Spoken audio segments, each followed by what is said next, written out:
At my son's wedding, no one pinned the father of the groom boutonniere on my chest. Instead, they handed me an orange paper wristband. Printed on it were the words, "Standing room, only no catering." I stood there inside a multi-million-dollar mansion in Newport, like someone who wasn't supposed to be there at all. My son leaned in close and whispered, "Dad, stand in the back, okay? It fits better there." In that moment, I understood a cold contradiction. I spent my whole life raising someone to step into the light, only to be pushed into the shadows myself. Before I go on, please subscribe to the channel, tap like, and leave a comment telling me where you're listening from. Now, let me tell you what happened right after that moment. I didn't ask why. At 72, I've learned how to understand the things people never say out loud. The paper wristband brushed against my skin every time I moved. So light it should have meant nothing, yet heavy enough to remind me I didn't belong here. I looked around the reception hall. Tailored suits, dresses without a single wrinkle, smiles practiced in front of mirrors. No one looked at me for more than a second. I came here with one simple belief, that no matter what, today I was the groom's father. I carried a small wooden box with me. Inside was an old Rolex watch, the only thing I kept when I sold the restaurant.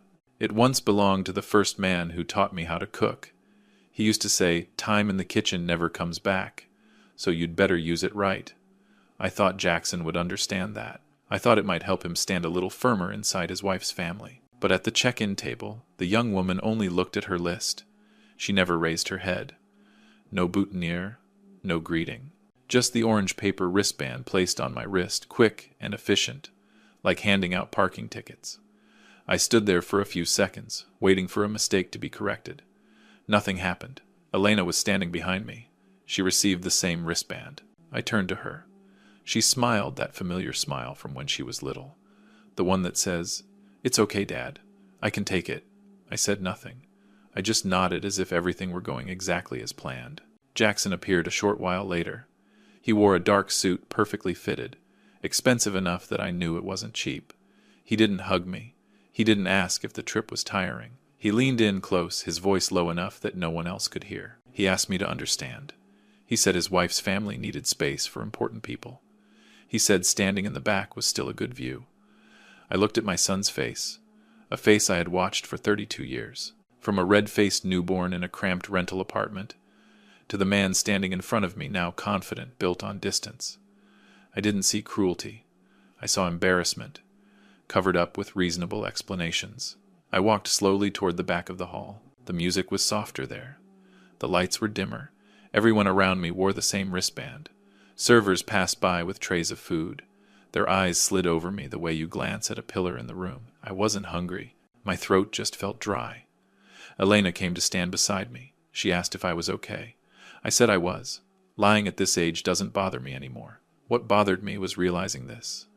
I taught my son how to walk into a room, but I forgot to teach him how to turn back. I looked toward the gift table.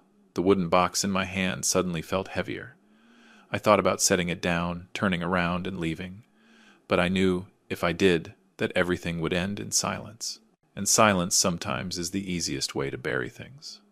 I stepped forward before I could change my mind. I called Jackson's name. He turned around a little surprised. I placed the box into his hands, then pulled back. I spoke slowly, loud enough for him to hear, soft enough to avoid attention. I told him I had spent my entire life laying the foundation for him, that what he was standing on today didn't appear on its own. Then I added calmly that it seemed he only wanted to build walls to keep me outside. Jackson didn't answer right away. He glanced around as if afraid someone might hear. Then he said, "We would talk later." I nodded. I took the box back and slipped it into my jacket pocket. I wasn't angry. I just felt a door closing, quietly, but for good. The ceremony began. I stood in the back exactly where I'd been told to stand. When Jackson and Beatrice walked out, the entire hall rose. The applause came steady and long. I clapped too, not because I was happy, but because I didn't want to become the one thing that didn't fit. Beatrice passed by. Her eyes moved over me the way you look at an old object placed in the wrong corner, not annoyed, not curious, just unnecessary. I looked at Elena. She clapped more slowly, her eyes never leaving me. In that moment, I knew I wasn't completely alone. But I also understood something else, even more clearly. From today on, The blood bond I once believed was irreplaceable had begun to be measured by usefulness. The paper wristband was still there. I didn't take it off. I let it remind me that everything I do from now on will no longer be built on the hope of being acknowledged. It will be built on the truth I saw, right there at my own son's wedding. The ceremony moved on like a film where I was no longer the main character. When everyone shifted toward the dinner area, I stayed at the edge of the hall, the paper wristband damp with sweat. I didn't have a seat. I didn't look for one. Sometimes not pushing your way in lets you hear things more clearly. I listened to Jackson's speech. He talked about his rise, about people who had inspired him. He mentioned his father-in-law by full name, his tone respectful, calling him a model of success and stature. I stood behind a stone pillar a few dozen steps from the podium and realized my name didn't need to be forgotten. It had already been replaced. The music grew louder. Glasses clinked. I recognized faces from photos Jackson once sent me when he was in law school. Partners, mentors, people who were automatically considered important. No one knew who I was. And strangely enough, that made everything clearer. Elena took my hand and led me out to the back terrace. The sea wind came in cool and honest. She spoke softly, said she didn't want me standing in there anymore. I asked why. She didn't answer right away. She handed me her phone. On the screen was a long email. I read it slowly. The words were careful, cold, calculated. Jackson was writing to his mother, the woman who had left years ago, about the official guest list. One section said my presence was not aligned with the image and might distort the message. There was a clear suggestion. Place me in the standing area. Limit interaction. Let everything pass smoothly. I handed the phone back to Elena. I didn't ask anything else. Questions at that point would only stretch out what was already clear. I stood still, watching the ocean darken. Elena said she had found the email by accident while using Jackson's computer to print wedding documents. She said she almost deleted it, pretended she'd never seen it. But then, she thought of me. I thanked her. Just one sentence, nothing more. We went back inside. I returned to my spot. That was when I really noticed the mansion. The familiar language of wealth. Polished stone, heavy wood, high-hanging lights. I had seen these things before. Not at parties, but on invoices. I remembered the year Jackson called me. His voice, tired, urgent. He said he needed capital to start the right way. I sold the restaurant. I hid my name. I didn't want him to owe me anything. I remembered signing the transfer papers, the smell of the old kitchen still on my hands. I thought that money would help him stand steady. I never imagined it would buy a place where I wouldn't have a chair. A man stood beside me. He wore the same orange wristband. He asked if I knew where the restroom was. I pointed the way. We didn't say anything else. People like us usually know when silence is enough. Jackson walked past. He avoided my eyes. Beatrice was beside him. Her long dress brushed the floor. Her steps were confident. She didn't turn around. I didn't expect her to. Some people treat everything behind them as already handled. Elena asked if I wanted to leave. I shook my head. I told her I wanted to look carefully. She didn't ask again. She stood with me shoulder to shoulder. I felt that. Presence without explanation. When the night was nearly over, Jackson spoke again. This time, he talked about the future. About doors that would open. I listened, thinking of the doors that had already closed. No noise, no argument. Just a decision made cleanly. I left the hall before everyone else did. No one noticed. Outside, I stopped and removed the paper wristband. It tore slightly at the edge. I folded it and placed it in my coat pocket. I didn't throw it away. Some things need to be kept to remember. Elena walked with me to the car. She asked what I planned to do next. I said I didn't know. That was the truth. But in my mind, a straight line had already begun to form. Clear, without detours. On the drive home, I thought about the wooden box. I thought about Jackson's eyes when I pulled my hand back. I thought about my signature on old papers, about the decisions I made because I believed one simple thing. That family was a place without conditions. That night, I didn't sleep.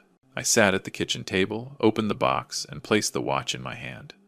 The hands were still moving, steady.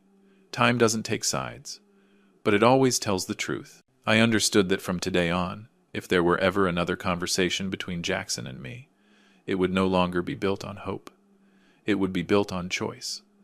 And every choice, even a silent one, leaves a mark.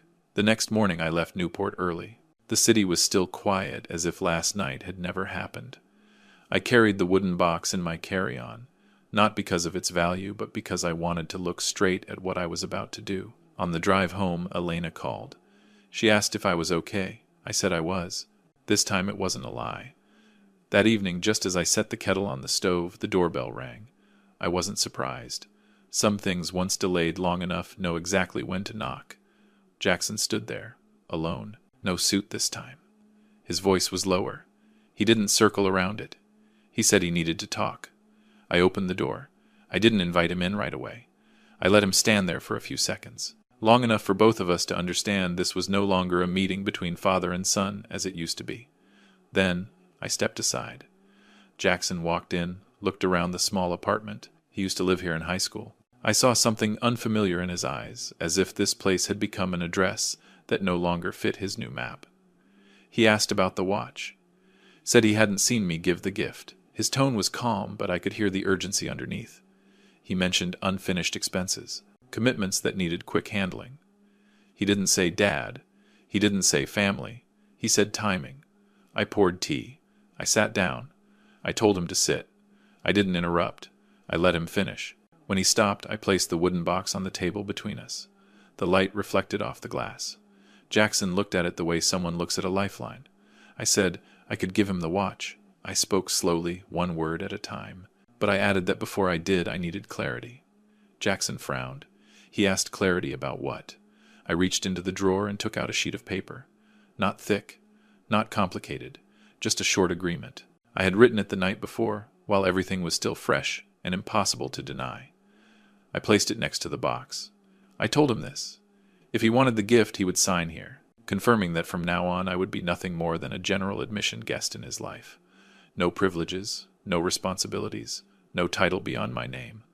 I said this wasn't punishment. It was simply calling the relationship by the name he had already chosen. Jackson read it. He read fast. I saw his eyes skim past the important lines. He asked if it really had to go that far. I didn't answer right away. I looked straight at him and said that at my age, I don't have time left to live inside vague arrangements. I need to know where I stand. He exhaled. Said it was just a formality. Said everything would be fine. I nodded. I said if it was only a formality, then signing wouldn't cost him anything. Jackson looked at the watch, then at the paper. I didn't rush him. I waited. I've waited my whole life for many things. A few more minutes didn't make me weaker. In the end, he signed. The pen stroke was firm. No hesitation. He didn't look at me. I folded the paper, slid it into an envelope. I pushed the box toward him. Jackson took it quickly, as if afraid I might change my mind. He stood up. He said thank you. This time the words sounded exactly like what they were. A transaction completed. Before he reached the door, I said one more thing. I said I hoped he would use the gift the right way. Not to buy another door, but to learn how to close the ones that were no longer needed. Jackson didn't answer. He left. The door closed. I stayed seated. No relief. No pain. Just an empty space placed where it belonged. I picked up my phone. Elena had already sent a message. She asked if I needed anything. I called her back. I said it was done. She was quiet for a few seconds. Then she asked if I was sure. I said I was. I said I had seen what I needed to see. A few days later, Elena came by. She brought a folder with her. She said that while cleaning out her old computer, she found a video recorded that night. When Jackson signed. When I placed the box on the table. When everything was said clearly. She asked if I wanted to keep it. I said yes. Not to use right away, but to remind myself that some boundaries once drawn should not be erased just because they feel familiar. That night I opened the envelope and read the agreement again. Jackson's signature sat at the bottom. Clear, undeniable. I didn't feel victorious. I didn't feel loss. I only felt a truth written in ink instead of being pushed into silence. I placed the envelope in the drawer. I turned off the light. In the dark I understood that what had just happened was not an ending. It was simply the point where things began to move in the direction they had chosen. And from here on, every next step would no longer rest on assumptions. It would rest on what was chosen and what was signed. A week passed without another call from Jackson. I didn't reach out. I spent my time clearing the apartment, letting go of things I no longer used. Once boundaries are set, reordering a space becomes easier. Elena stopped by every afternoon, helping me sort through old papers. We worked slowly. We didn't talk much. I didn't sell the watch. I didn't pawn it either the way Jackson had planned. I looked at it every morning, placing it on the kitchen table while making coffee. A reminder that some values should not be traded for temporary peace. I called an old friend from the neighborhood where I opened my first restaurant. We talked about a small auction, a fundraiser for the community center. No display, just the right place. Elena helped me prepare. She said we should keep everything simple. I agreed. We chose the common room, the one where I used to cook for neighbors during the holidays. The news spread faster than I expected. Not because of the watch, but because of the story behind it. I didn't tell the story. I only confirmed the time. On the day of the auction, I arrived early. I placed the watch in a small glass case under just enough light. I didn't stand next to it. I stood in the back. Familiar ground. Elena moved around, checking the list. She looked at me and nodded. I knew she was ready. The crowd wasn't large, but it was enough. Some faces I recognized, some I didn't. I heard whispered questions. I didn't interfere. When the time came, I stepped forward. I said a few short words about time, about how everyone chooses how to use it. I didn't mention the wedding. I didn't mention Jackson. Then I signaled Elena. She opened her phone and connected it to the screen. I looked out at the room and said that before we began, I wanted everyone to understand why this watch was here. I said it had once been used as a condition. I said I refused to accept that. The video started. I didn't look at the screen. I watched the reactions. There was murmuring, some frowns, some people turned to look at me. The clip was short, clear, Jackson signing, me placing the box on the table. No argument, no editing. When the video ended, the room fell silent. A kind of silence that explanations cannot fill. I added one more sentence. I said, this was not about shaming anyone. It was about transparency. I said I chose not to stay silent because silence is the fastest way for wrong things to become normal. I lowered my head and stepped back. The auction continued. The bids rose slowly but steadily. I didn't watch the amount. I watched Elena. She stood straight, calm. I knew she had made her choice a long time ago. When the gavel came down, the room applauded. Not loud. Enough. The news spread afterward. No need for my confirmation. Jackson's name appeared in conversations that weren't favorable. The image of the upright lawyer was questioned. I didn't follow it. Elena did. She didn't say much. Only that things had shifted. One afternoon, Elena told me she had messaged her brother. She said she wouldn't contact him anymore. Not out of resentment, but because she didn't want to stand in the middle of a relationship built on conditions. I nodded. I told her she had done the right thing. I received an email from an old acquaintance of Jackson's. Polite, asking if I wanted to talk privately. I deleted it. I didn't need to explain anything else. I had said enough. The money from the auction went straight into the community fund. I signed the papers. I felt light, not because I had won, but because I had put the right thing in the right place. I no longer held anything that could be used as leverage. A few days later, I walked through the old neighborhood. I stood in front of the common room, soon to become a cooking class. Elena was with me. She talked about schedules, about the children who would come. I listened. I saw another picture forming. A new kitchen table with no distinction between standing or sitting.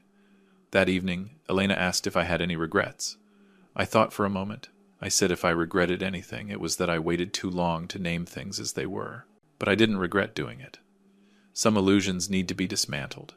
Not to destroy anyone, but to give them a chance to build something else, if they choose to. I locked the classroom door, slipped the key into my pocket. I looked at Elena. She smiled, not forced. In that moment, I understood that what had collapsed was not just an image. It was a way of living, and from those ruins another table was being set. No paper wristbands, no sorting lists, just people still willing to sit down together. The cooking class opened on a windy morning. I arrived early out of old habit from my days on the line. The room didn't smell like food yet, only the sound of tables and chairs being set straight. Elena hung up the schedule, her handwriting neat. She turned and asked if I needed a break. I said not yet. I was still strong enough, and I wanted to be here when the first children walked in.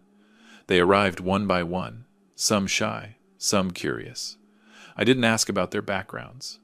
I handed out aprons, showed them where to wash their hands. We started with simple things: how to hold a knife safely, how to listen to boiling water to know when to lower the heat. I spoke slowly. I didn't tell my life story. I let the kitchen speak for me. Elena stood nearby, taking notes, keeping time. I saw her in a new role, not as my protector, but as my partner. When the first meal was done, we sat down together. No standing areas, no categories, just a long table and enough chairs for everyone. I looked at those faces and thought, this is a table I can name.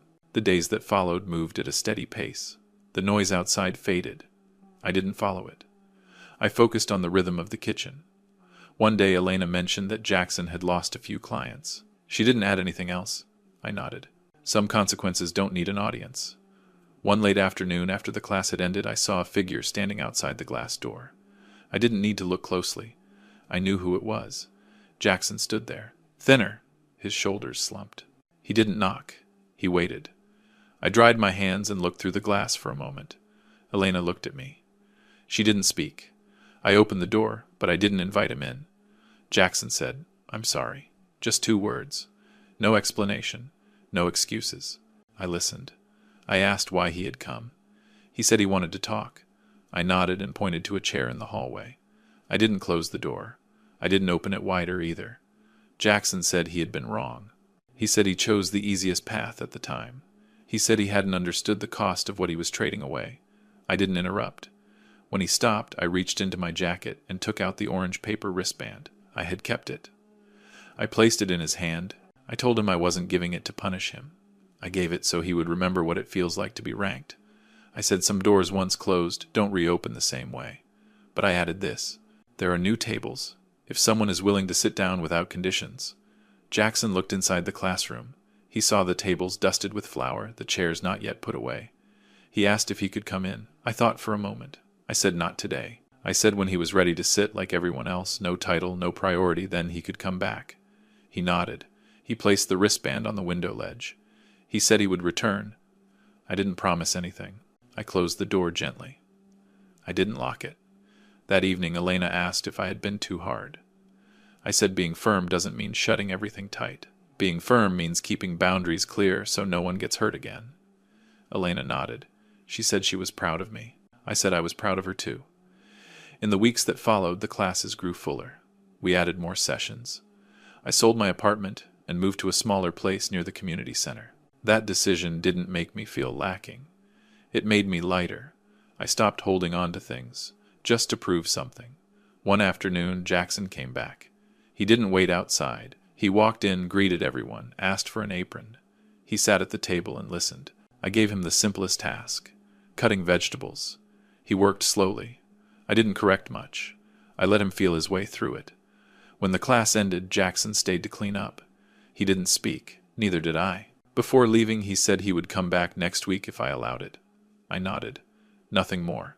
That night, I sat with Elena reviewing the schedule. She asked if I felt things were okay now. I thought for a moment and said this: okay isn't when every crack disappears. Okay is when people know where to stop and how to move forward. The final scene of that day was simple. I stood by the stove, showing Elena how to season a family dish. She followed along, a little clumsy. I adjusted gently. Outside, the glass streetlights cast their glow.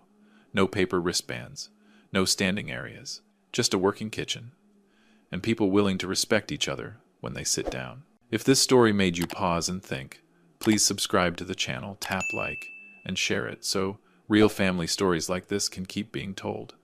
Thank you for staying until the very end. Your presence is what gives meaning to these simple tables.